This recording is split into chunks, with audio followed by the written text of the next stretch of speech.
नेडुमंगाद, district Thiruvananthapuram, Kerala. 17 जून 2019 की सुबह नेडुमंगाद में मौजूद एक लोकल पुलिस स्टेशन में एक 80 साल की वृद्ध महिला, जिनका नाम था वत्सला और जिनसे ठीक से चला भी नहीं जा रहा था, अपने हाथ में एक तस्वीर लिए और चेहरे पर एक अजीब सी बेचैनी लिए पुलिस के पास आती है। और वो वहाँ मौजूद पुलिस वालों को ये तस्वीर दिखाकर रोती हुई आवाज़ में कहती हैं कि साहब, मेरी बेटी और नाती पिछले कई दिनों से गायब हैं, उनका कुछ पता नहीं चल रहा, आप प्लीज़ उन्हें ढूंढ दीजिए। मैं पिछले 7 दिनों से अपनी बेटी का फ़ोन मिला रही हूँ और हर रोज़ उसके घर पर जाकर चेक करती हूँ, मगर उसका फ़ोन भी हमेशा स्विच ऑफ आता है और उसके घर पर भी पिछले कई दिनों से ताला लगा हुआ है। उनके आस पड़ोस में भी किसी को कोई जानकारी नहीं है कि वो कहाँ चली गई हैं। उस वृद्ध महिला की ये बात और बेचैनी को देखकर पुलिस उन्हें शांत करवाती है और पीने के लिए पानी देती है, और इसके बाद पुलिस उनसे उनकी बेटी और नाती की वो तस्वीर लेकर उनकी बताई जानकारी के आधार पर मिसिंग की रिपोर्ट फाइल कर लेती है और वत्सला को ये आश्वासन देती है कि अब उन्हें चिंता करने की कोई ज़रूरत नहीं है और वो लोग जल्द से जल्द उनकी बेटी और नाती को ढूंढ लाएंगे। वत्सला को घर भेजने के तुरंत बाद पुलिस पूरे जोश के साथ इस केस को इन्वेस्टिगेट करने में लग जाती है और इनिशियल इन्वेस्टिगेशन से उन्हें ये पता चलता है कि वत्सला की बेटी मंजूषा और उसकी नाती मीरा दोनों नेडुमंगाद के एक रेंटेड घर में रहती थी, और इस घर में वो सिर्फ दोनों माँ बेटी ही रहती थी क्योंकि मंजूषा के पति की मौत 2 साल पहले साल 2017 में हो गई थी। मंजूषा एक हाउसवाइफ थी और उसकी बेटी मीरा ने इसी साल अपनी 10th क्लास की स्टडीज़ कंप्लीट की थी और अभी वो कंप्यूटर ट्रेनिंग का कोर्स कर रही थी।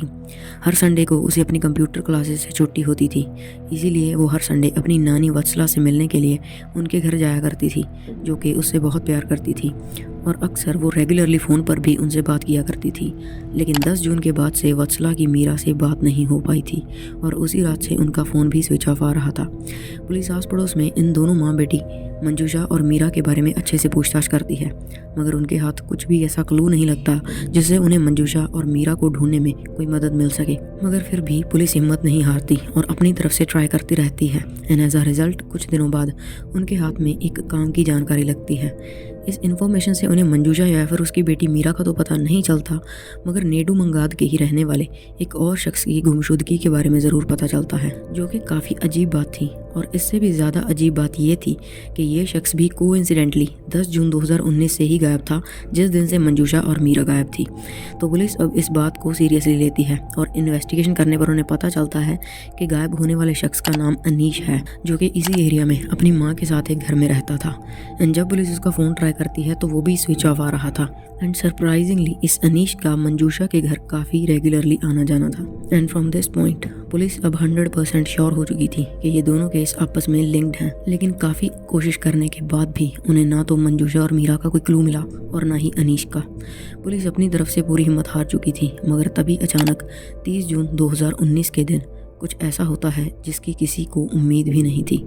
दरअसल 30 जून के दिन मंजूषा का फ़ोन, जो कि पिछले 19 दिनों से स्विच ऑफ था, वो पहली बार स्विच ऑन होता है। और जैसे ही ऐसा होता है तो पुलिस तुरंत उस फ़ोन की लोकेशन ट्रेस कर लेती है और उन्हें ये पता चलता है कि मंजूषा का फ़ोन केरला के साथ वाली स्टेट तमिलनाडु की डिस्ट्रिक्ट नागारकोइल में मौजूद है। तो पुलिस बिना एक भी मिनट वेस्ट किए तुरंत नागारकोइल के लिए निकल जाती है और नागारकोइल के जिस घर में मंजूषा का फ़ोन ऑन हुआ था उस घर का दरवाज़ा खटखटाती है और कुछ सेकंड्स बाद कोई शख्स वो दरवाज़ा खोलता है और दरवाज़ा खुलते ही वो शख्स और पुलिस दोनों ही एक दूसरे को सामने देखकर हैरान हो जाते हैं, क्योंकि ये शख्स कोई और नहीं बल्कि अनीश था। मगर मंजूषा के फ़ोन की लोकेशन पर अनीश का मिलना ये काफ़ी कन्फ्यूजिंग बात थी,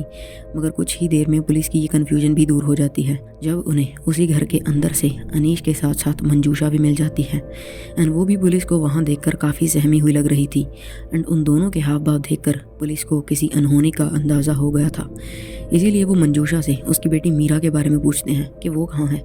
मगर मंजूषा इस सवाल का कोई सेटिस्फाइंग आंसर नहीं दे पाती, जिसके बाद पुलिस उन दोनों को अरेस्ट करके नेडुमंगाद ले आती है और अब उनसे पूछताछ शुरू करती है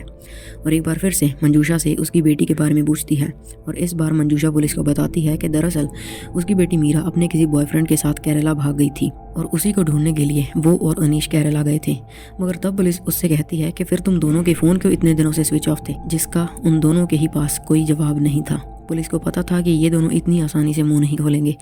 जिसके बाद पुलिस उनकी अच्छे से लात और घूंसों से सेवा करती है, जिसके बाद सारा सच पुलिस के सामने आ जाता है और वो सच ये था कि मीरा अब इस दुनिया में नहीं थी। मंजूषा ने पुलिस को बताया कि उसके पति की मौत के बाद अनीश उसकी ज़िंदगी में आया और उन दोनों के बीच एक ऐसा रिश्ता बन गया जो इस समाज को मंजूर नहीं था और ना ही मंजूषा की बेटी मीरा को।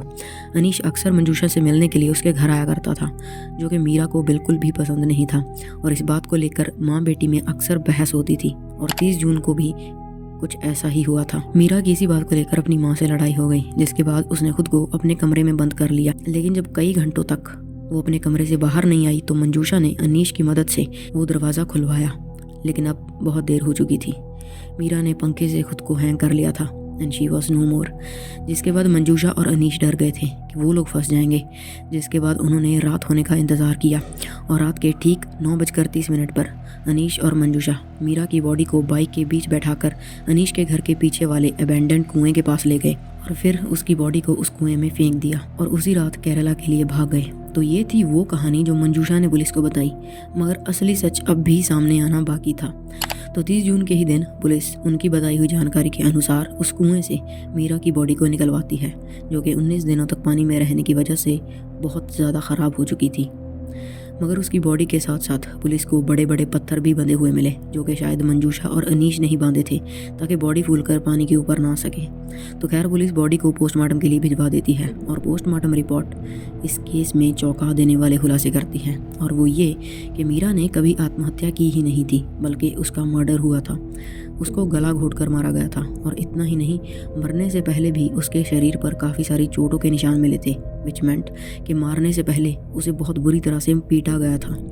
अब पुलिस के पास पुख्ता सबूत थे और अब मंजूषा और अनीश चाहकर भी झूठ नहीं बोल सकते थे। तो अब आता है सामने असली सच, और वो ये था कि मंजूषा और अनीश काफ़ी महीनों से ही मीरा को रास्ते से हटाने की प्लानिंग कर रहे थे,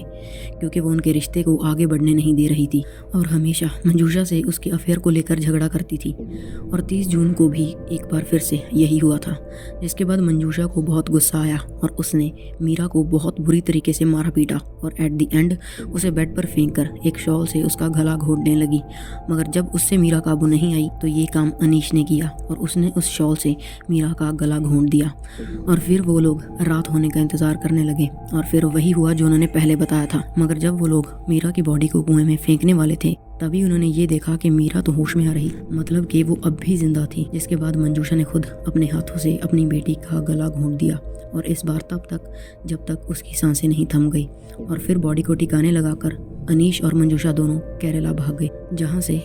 बाद में पुलिस ने उनको पकड़ लिया था। सो केस की इन्वेस्टिगेशन कंप्लीट होने के बाद पुलिस ने चार्जशीट फाइल कर दी है and the case is under trial. So yeah, this was our today's case. If you find this video informative, please drop a like and do check out this video popping on the screen, and you can also subscribe for more such content. फिर मिलेंगे।